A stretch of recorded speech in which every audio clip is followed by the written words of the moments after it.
Chapter 1. I pulled my rusted Chevy into the cracked asphalt parking lot of the Drexler Motel, the only place that still resembled a hotel in this forgotten town, like a fossil caught in tar.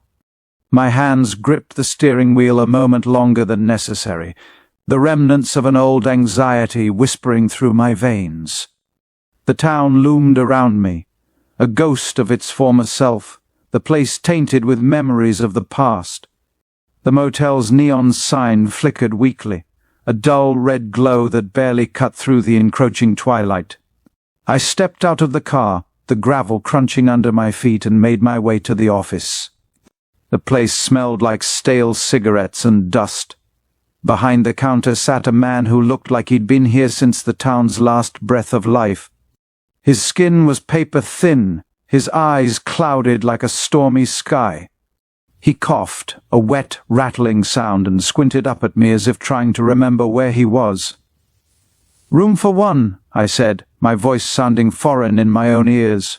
He nodded slowly, his hand shaking as he reached for the register. I watched him fumble with the keys, each movement deliberate and pained, before he finally slid a tarnished key across the counter. "Room 12. He wheezed, his voice as dry as sandpaper. I nodded, pocketing the key, and made my way down the dimly lit corridor to my room. Inside, the room was exactly as I expected, dingy, with peeling wallpaper and a musty smell that clung to the back of my throat. I dropped my suitcase and duffel bag onto the bed and took a seat at the small desk under a flickering lamp. The Bible lay there, as they always do in these places, a relic of good intentions. I flipped through its pages absent-mindedly, the thin paper rustling under my fingers. It felt like a futile gesture, a distraction, a way to ignore the real reason I was here. Drexler. The name tasted bitter on my tongue, like a memory I couldn't swallow. I hadn't set foot in this town since I was a child, since the day they buried my father and sent me away. The house still stood at the end of Magnolia Street, old and tired like the rest of this place. My father's death was a shadow that hovered over my childhood, a spectre I'd buried deep until I pretended it didn't exist. But then the lawyer's call came, dragging everything back into the light. The estate needed settling, papers required my signature, and the house, our house, needed to be sold. I could have signed the papers from afar, let the past stay buried, but something pulled me here, a compulsion, a need to see the place one last time, to sift through the ashes of my past for something other than pain. I took a sip from my flask, the burn of the whiskey grounding me. The room was silent, the kind of silence that presses in on you, that makes you feel like the world has set its predatory gaze on you. I stared at the Bible, then closed it with a sigh. There were no answers there, no solace for the soul.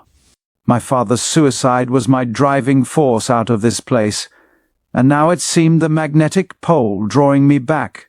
I ignored the tightness in my chest and the lingering feeling that I wanted to vomit. The whiskey warmed my insides, a familiar comfort. I gave up drinking years ago, but at the thought of coming here it all resurfaced. And I felt it was a better time than ever to reacquaint myself with its warmth. I leaned back in the chair, my eyes drifting to the window where the night pressed in, thick and impenetrable. Tomorrow I'd go to the house, face whatever ghosts lingered there. But tonight I let the whiskey do its work, let its burn spread through me until the edges of the world blurred and faded. I thought of my father, of his laughter before it was swallowed by grief, of my mother's gentle hands and the way she sang to me at night. I thought of the emptiness that followed, the silence that filled our home, and the shadows that crept in. My eyelids grew heavy, the whiskey pulling me under. Even though 8 hours had passed, sleep felt rushed, the morning unexpectedly quick in its arrival. So I wasted no time getting back in my car and heading through the town square. The old house on Magnolia loomed like a goddamn spectre from my nightmares. The drive there was a cruel joke, the kind that keeps you on edge just for kicks. The dirt road snaked through the trees, their gnarled branches reaching out like they wanted to drag me into hell itself. Sunlight barely cut through the canopy, leaving everything in a shadowy haze that felt way too familiar. It was as if the place remembered me and wanted to remind me just how much I hated it. Pulling into the driveway, a flood of memories hit me like a punch to the gut. I could see myself as a kid, running around, laughing, oblivious to the dark undercurrents that swirled around this place. But now, every creak of the porch, every rustle of the leaves, whispered secrets I wasn't sure I wanted to hear. I sat on the porch for what felt like forever, lost in thought. The wood groaned under me, each sound a reminder of how long it had been since I'd been here. I couldn't bring myself to go inside. Not yet, anyway. It was easier to just sit there, letting the memories play out like some twisted film reel. "Felix, is that you?" The voice broke through my reverie, soft and familiar, like a warm blanket on a cold night. I looked up to see Gloria, the neighbor from way back. She was older now, but her eyes still had that same spark. "Yeah, it's me," I replied, feeling a mix of embarrassment and relief. She smiled, the kind of smile that made you feel like maybe, just maybe, everything wasn't complete shit. "I thought it was you. You used to help me with the lawn, remember?" I nodded, memories of mowing her lawn and fetching her paper flooding back. "I remember. Sorry, it's been a while. Don't apologize, dear. I'm just glad to see you. I was fond of your parents, you know. They were good people." Her words hit me harder than I expected. I'd been avoiding thinking about them, about everything. "Thank you," I managed to say, my voice catching in my throat. "Are you hungry? I've got some pie, and I know you always loved my baking." I wanted to say no to keep my distance, but the thought of a home-cooked meal, the kind I hadn't had in ages, was too tempting. Plus, Gloria had that way about her that made you feel like refusing wasn't really an option. "Sure, I could eat," I said, standing up and shaking her outstretched hand. Her grip was surprisingly firm, a testament of her strength even at her age. We walked to her house, just a few yards away, and as soon as I stepped inside, the warmth and smell of fresh baking hit me like a wave. It was comforting, a stark contrast to the oppressive atmosphere outside. I stood in Gloria's living room, gazing at the faded photographs that dotted every surface. It felt strange to see segments of my history preserved behind glass. There was my parents' wedding photo, and snapshots of cousins and schoolmates I'd long since lost touch with. My eyes lingered on a portrait of Gloria and her late husband in their youth. How many lives had she witnessed in this small town? The nostalgic musings were interrupted by Gloria's return, a vintage pie tin cradled carefully in her hands. The scent of warm cinnamon and apples flooded my senses, transporting me back over 20 years to Sunday dinners crammed around our rickety table. I could almost hear my mother's soft laughter and my father's lame jokes as dishes were passed hand to hand. Gloria laid out the pie with a smile. "Dig in, honey. Hope it brings back fond memories." My first bite was heavenly melting fruit and flaky crust dissolved on my tongue as memories swarmed. I realized Gloria was watching expectantly, so I said something about wanting to see my old house one last time before things changed. She gave a knowing nod. After taking her own seat, Gloria asked, "Remember the night I had all the neighborhood kids over for camping?" A glint appeared in her eye as she launched into a vivid retelling of that long-ago evening. I sat enraptured, pie forgotten, as her descriptive voice wove a memory stealing me back over 2 decades. I saw flickering firelight dancing over grinning faces, felt the laughter bubbling up from within as ghost stories had us all clutching each other. Gloria's enthusiasm brought the carefree night to life in rich, realistic detail. Before I knew it, the pie tin had been emptied and darkness fell outside. I thanked Gloria sincerely for the food and the trip down memory lane. I returned from Gloria's house and back into the overgrown yard of my childhood home. A shiver ran down my spine, and not just from the chill in the air.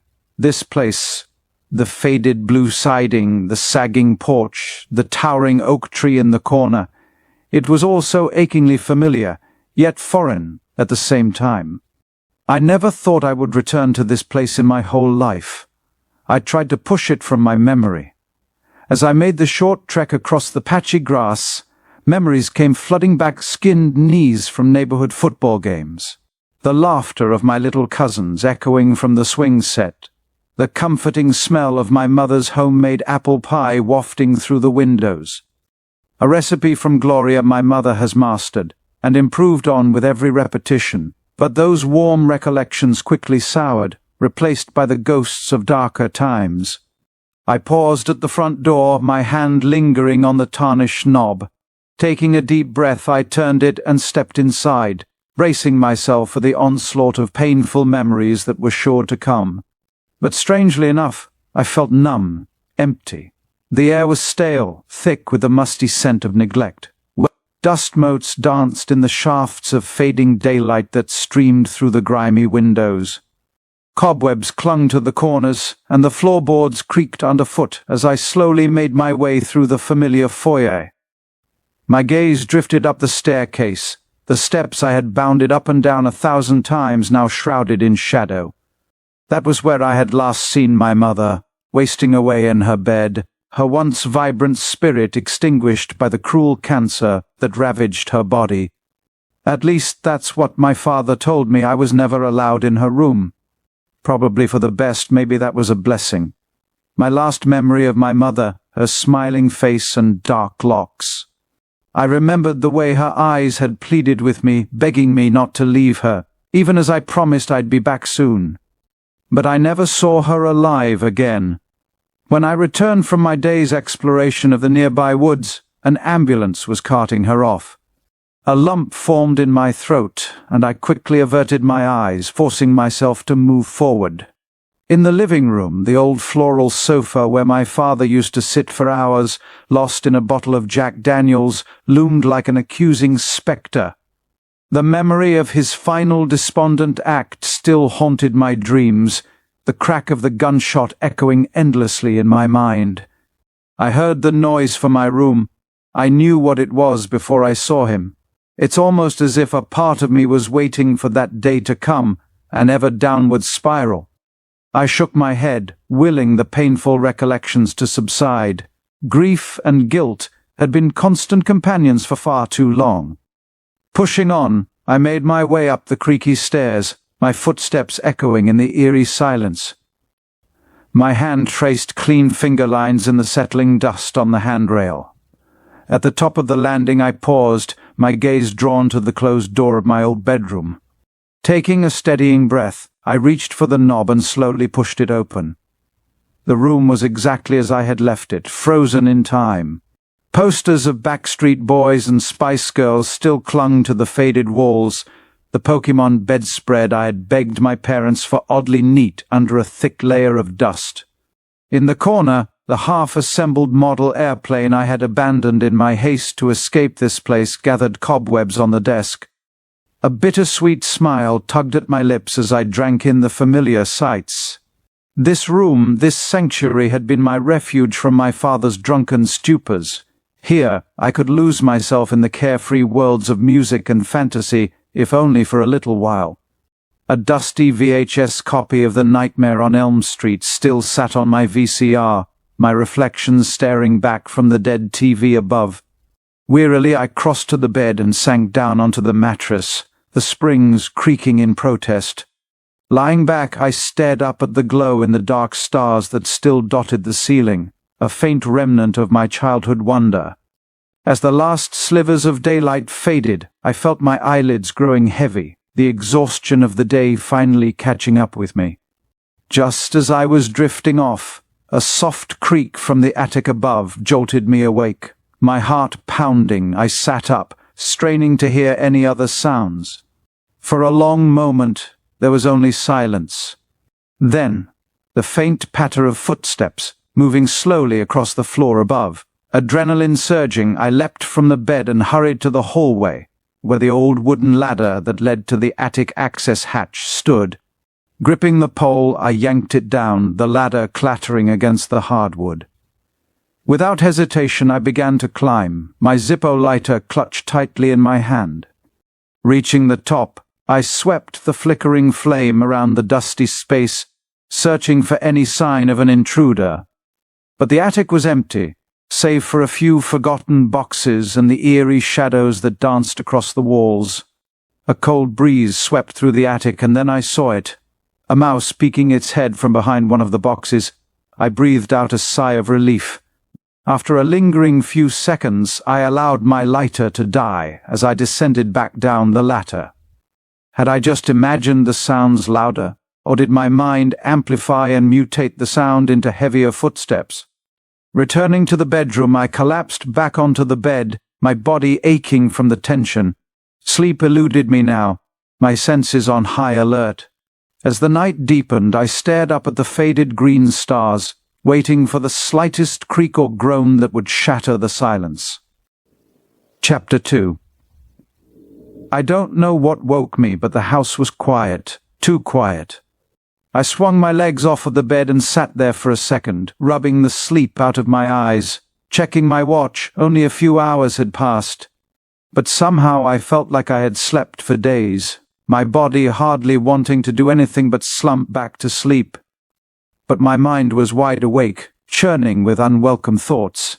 The room was obscured by deep shadows, only linear slits of moonlight on the floor. My watch told me it was 4 a.m. In the silence of the abandoned house, I thought I heard a muted scream. My heart jolted, and I felt a cold wave of dread wash over me. I followed my ears into the hallway, the sound seeming to have come from my mother's room. The thought of opening that door filled me with terror, first at the memory of my mother's last agonizing days, and second at the unknown horrors that could be waiting behind it. Reluctantly, I approached the forbidden threshold. Instead of some horrible ghost or spectre, what awaited me was far worse. There, on my mother's old deathbed, were the unmistakable signs of a dark, sinister reality. Leather restraints, clearly meant for strapping someone down, adorned the bed frame.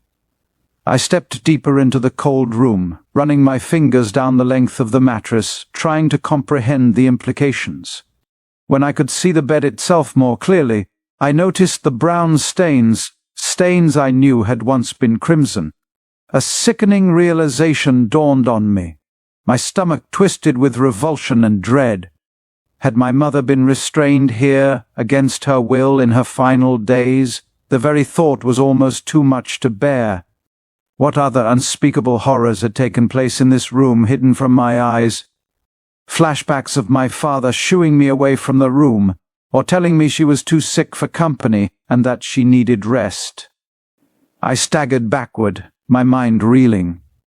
Gripped by a surge of adrenaline, I crept toward the door, every creak of the floorboards beneath my feet sending jolts of panic through my body. As I reached the door, a sudden movement in the corner of my eye made me freeze. There, partially obscured by the tattered curtains, was the outline of a figure. My breath caught in my throat, my heart pounding in my ears as I strained to make out any distinguishing features. Swallowing hard, I inched closer, fingers trembling as I grasped the curtain and slowly pulled it aside. Nothing. Then another scream, this one close enough to hurt my ears. It came from inside the room, seemingly from in front of me. I cupped my ears and backed out of the dreadful room. Once past the threshold, the door slammed in my face, coming inches from breaking my nose. My heart reacted in time with a loud bang and gust of stale air that splashed against my face. I went down the stairs, 2, 3 at a time, almost leaping the remaining few between me and the first floor. I hit the ground running, making my way for the front door. I strained and jerked at the door to no avail. Some unseen force thwarted my efforts, an iron grip holding the rotting door in place. I screamed and doubled my efforts, but the claustrophobic air ate the sound. In one of my white-knuckled tugs, I lost my grip and fell backward so hard I thought I might have broken my tailbone. Instinct told me something was watching me from atop the stairs. I wanted to do anything but look. Whether a morbid curiosity or some other force made me do so anyways. On the landing, a shape, a darkened silhouette, stood impossibly still. For a moment I assumed it was a trick of the light and rubbed my tired eyes, but there it stood. In the shadow that I could only imagine was its face were yellow, glowing orbs looking back hungrily. I scrambled to my feet and ran for the back door, hoping that exit would prove more successful. I found myself sweating profusely as I yanked and pulled at the door. It was unyielding. In a final attempt at rational thought, I turned my gaze to the kitchen counter. 6 black handles were dimly visible in the moonlit room. I pulled one from the rack and held the knife trembling before me. "What do you want from me?" I yelled, and this time it replied. At first it was a raspy laugh that slowly rose in volume and pitch until it was a hearty bellow of maniacal laughter. I heard footsteps ascending the staircase and expected whatever it was to round the turn and come for me. But when the sound reached ground level, all fell silent. By now I was in full panic, unable to take a breath without it hitching in my throat. This was a fucking mistake. I knew it before I came here. Some silent voice whispered to leave this place in the past and continue my attempts at forgetting this decrepit house and all the memories that triggered at the thought of it. Down the hall, the darkness was given faint light, coming from the old tube television that sat in the living room. I swear I heard my father's voice coming from it. With no small amount of hesitation, I crept down the hall, my knife held in front of me as if it would do anything. I turned to see a grainy image of my father looking just as I last remembered him. As I stood in the living room, the television crackled before flickering back to life, casting a grey light that illuminated the room in an eerie glow. My dead father's voice emanated from the screen, distorted with static as he began his confession. "I never wanted this. I never wanted any of this," his voice echoed, filled with pain and regret. I could hear the anguish in his tone, the weight of his sins bearing down on him, eating him from the inside, drudging back memories of his dark depression and the alcohol that fueled his nightly rants. I strained to make out his words, each syllable becoming clearer by the second. He spoke of the nightmarish entity that had visited him in the dead of night.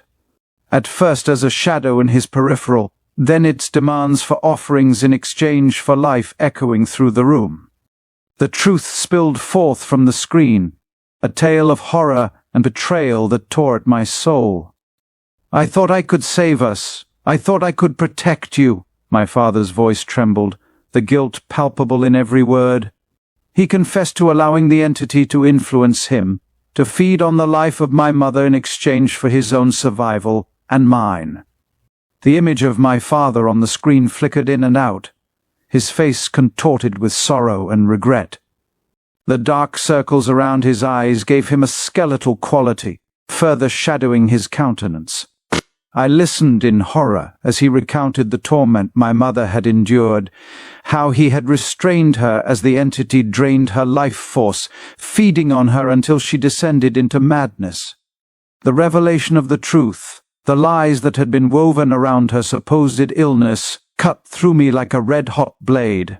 "I had no choice," he said, looking away from the camera. "It said it would take you instead. If I refused, you must believe me. If there was any other way, I would have found it. I couldn't handle it. Its nightly visits drained me in a different way. I felt like I was losing my grip on sanity. I thought of ending her suffering. But I knew that would damn all of us, so I did as instructed." Now he was sobbing, his face a mask of sorrow and void of color. Tears streamed down my face as my father's voice cracked in and out, his words painting a vivid picture I would carve out of my thoughts if I could. The weight of his confession hung heavy in the air, suffocating me with the knowledge of the horrors that had transpired within these walls. And then, as his confession reached its climax, the television abruptly shut off, plunging the room into darkness once more. In the reflection of the blank screen, I saw a dark figure standing behind me, a presence that seemed to be looking over my shoulder. Heart pounding, I turned around, the knife clenched tightly in my hand, ready to face the malevolent entity that lurked in the shadows of my former home. But there was nothing there, just the empty void of the room, silent and foreboding, that sardonic laughter echoing throughout the whole house, coming from every corner and shadow that inhabited them. As I stood there teetering on the brink of madness, I knew that there was no escape from the darkness now. My father's suicide made clear in its reasoning. The loud gunshot reverberated in my thoughts. The shadows coalesced into a black cloud before solidifying in the mockery of human form, a gaunt, elongated frame wrapped in shadows. Its limbs popped and jerked in erratic spasms before it straightened out and stood as tall as the ceiling. Without use of its legs, and with the grace of a python, it floated towards me in blinding speed, slapping the knife from my grip. I panicked and tried to escape, but only managed to make it back into the hallway before it turned on me. Barely missing my neck by a few inches, its swipe cut the air in front of me. I bolted down the hall back towards the kitchen, but I knew no salvation lay in that direction, making an even stupider decision. I opened the door leading to the basement, hoping the cellar doors proved a better path to escape. It glided down the hall at me, and I lost my footing beyond the threshold. The heavy oak door slammed shut behind me with an ominous finality. I lay dazed in the cold basement, the back of my head pounding where it had struck the rough concrete. My hand came back covered in blood when I probed for injury. For a moment I didn't make any other moves, trying to gather my scattered senses as darkness enveloped the starry well. I felt dizzy and disoriented. Slowly memories returned. I was in my childhood home, the one that had stolen my life and that of my parents. A place I swore to myself I would never return to. The entity that haunted these walls had already taken so much. It had drained my mother's life away until my father, overcome with grief and guilt, ended his own. Now it wanted me too, maybe to complete some grotesque collection of human souls.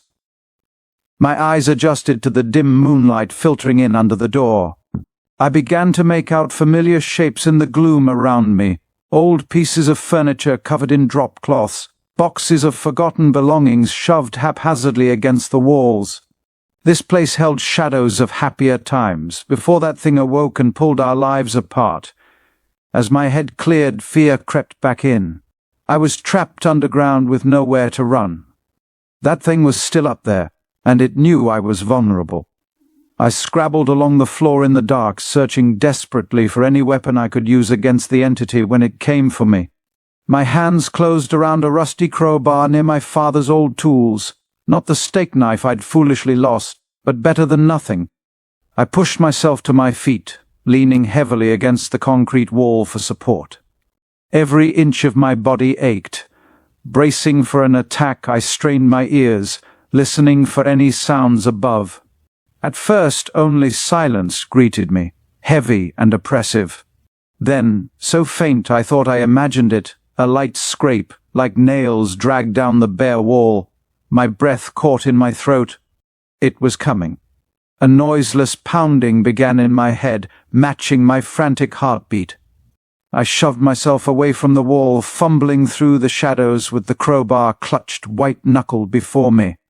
Something dripped in the darkness, a thick, viscous liquid pooling on the floor. I didn't want to know what it was. A click sounded from the other end of the basement, followed by a low whisper that set my nerves on fire. Feliax. It drew out my name in a sibilant hiss. Like the language of serpents, the sounds slithered into my eardrums and laid eggs on my reeling thoughts.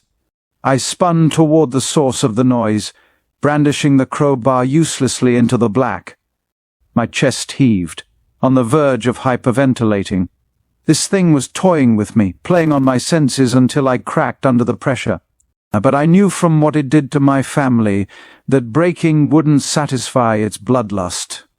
It would draw out my terror until the very end. I had to fight back, no matter how futile it seemed. Gripping the crowbar so hard the rust pressed into my palms, I steeled my wavering voice and shouted into the dark, "Come out and face me, you son of a bitch!" Silence answered me. I listened, petrified for any reaction to my challenge. Nothing stirred except the sickly dripping I tried to ignore. Was it leaving me here, hoping I'd lose my wits in the black void alone? I refused to give it that satisfaction. "I'm not afraid of you anymore," I screamed, my defiance half-hearted. "You took everything from me already. There's nothing left for you here." For a long moment, only my frantic breathing disturbed the oppressive silence. Then, from behind me, a new sound rose up, a low, scraping chuckle that raised the hairs on my neck. I whirled to face the entity, a crowbar swinging wildly, but it was already upon me. A gnarled hand shot out and closed around my wrist in an iron grip, eliciting a choked cry as bones ground together. The crowbar fell to the floor with a clang, a percussive layer that accompanied the unholy laugh that escaped its lips. For the first time ever in my life, I whispered a silent prayer. The entity tightened its grip on my wrist, its claws piercing my skin. I cried out in pain but refused to give it the satisfaction of seeing me give in. Through the agony, I kept my gaze fixed on those burning yellow eyes, holding on to my last shred of defiance. It leaned in close, its putrid breath hot on my face. "Such fight in this one. I'll enjoy stripping the flesh from your bones," it hissed in my mother's voice. I shuddered inwardly at the perversion of her. It threw me to the ground with shocking force. My wrist snapped under the impact and white-hot pain lanced up my arm. I bit back a scream. Through watery eyes I watched it prowl closer, like a predator savoring the last moments of its prey. The smell of the thing was unbearable, like that of a rotting corpse in the summer heat. The sounds of buzzing insects rose like an orchestral note, reaching a crescendo as it drew in closer. It was inches away, close enough to grab me and start with its dark designs on my flesh. A hazy glow was beginning to lighten the basement, as dawn's first rays filtered thinly through the dust-covered windows. The entity paused, glancing back toward the light as if it pained it. I took its moment of hesitation to scramble backward across the cold concrete floor, groping behind me for anything I could use as a weapon. My fingers closed around a wooden staircase. I pulled myself up unsteadily, gripping the railing for support as I slowly climbed the first step. But my injured wrist gave out, and I stumbled, the back of my head slamming into the harsh wooden plank with a crunch. Stars exploded across my vision and blood filled my mouth from a broken tooth. Dazed, I shook off the pain and fumbled at the cellar door above, pushing with my good shoulder. But it was securely locked from outside. In a desperate flash of clarity, an idea formed. I fished in my shirt pocket with shaking fingers and withdrew my faithful Zippo lighter, the last gift from my father on his final night. The entity took a threatening step closer as I tightened my grip around it. It halted, regarding the it for the first time. With a desperate prayer, I cocked my arm back and sent the lighter arcing through the air toward a dusty basement window. The glass shattered on impact, light flooding into the darkness. The entity let out an inhuman shriek and recoiled from the rays. I scrabbled at my feet, pulling off my shoes to use as blunt objects. With a grunt I hurled the first shoe, missing the window. The second connected in an explosive crunch, and sunlight slammed across the floor in crisscrossing beams. Where it touched the creature's withered flesh, smoke immediately began to rise. It howled and writhed, trying to escape the burning light. I had found its weakness at last. Before it could fully retreat, I found the crowbar still lying where it had fallen. I raced for it, closing my grip around it and ascending the rickety stairs. I jammed the flat end of it in the space between the two doors and wrenched with all I had in me, the pain of my broken wrist flaring white-hot under my skin. Finally the wood relented, snapping open with a satisfying crack, filling the basement with beautiful morning light. The screams that followed were straight from the soundtrack of hell. The vampiric being was drowned in morning light, setting its entire emaciated frame ablaze. I threw myself out the opening, landing outside on the grass in my old backyard. The screams seemed to fade as if the owner was falling for a long distance. The entire house shook, dust falling from the windows, and the old wind chimes on the porch rattling with the vibration. I pulled myself up to my feet and backpedaled until I felt I was far from its reach. I knew somehow that if I didn't do something, this wouldn't be its end.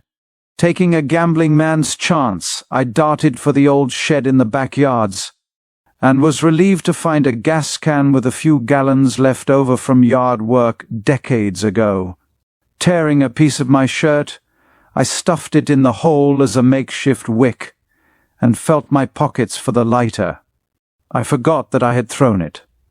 I searched for a few moments before I saw sunlight reflecting from its metallic surface from where it lay in the grass. Accompanied by shards of shattered glass, I rushed back to the can. And in 2 flicks, a brilliant flame leapt from it, and I put it to the rag. I tossed the can into the basement and was happy to see firelight flickering from the confines of the dark beneath. Soon a whooshing noise came to my ears as the fire caught the few boxes and old furniture. In less than 10 minutes, the house was a blazing inferno, the fire carrying up into the upper floors. Fire truck sirens pierced the morning air, getting closer by the second. I watched in morbid glee as the house was consumed and whatever lay in it. Gloria must have seen the flames and phoned the authorities, but it mattered not. By the time they got here, the place would be a sight Prometheus would be proud of. The truth of my poor family's history stained my thoughts, and would likely be with me every day. I watched with teary eyes as long as I could, before the strong grip of a firefighter pulled me from my post, and swarmed the area trying to combat the flames. I was taken to the back of an ambulance where I sat while they inspected me for burns. I barely spoke. And I'm sure if I did, the words were meaningless, the entirety of my past flashing before my mind's eye. I understood my father's decision now. I would have likely taken the same route if I had been in his shoes. But the reality of what my mother had endured scared me deeply. I hoped wherever she was, it was a better place. I pictured her smiling down upon my deeds this morning, and I hoped in some way. I had avenged her, but nothing could bring her back. I decided this small victory was the most closure I would get from this wretched place, and now no one would have to bear a single night under its tainted roof. The emptiness in me seemed less hollow. The house was now a charred husk, and I laughed to myself. Maybe from madness or delirium, but either way, I reclaimed something stolen from me, and hoped what I had done was enough. That whatever clung to this place was vanquished, and no longer held sway over this land. I dozed off in the back of the ambulance as the sun rose to its glory in the new day.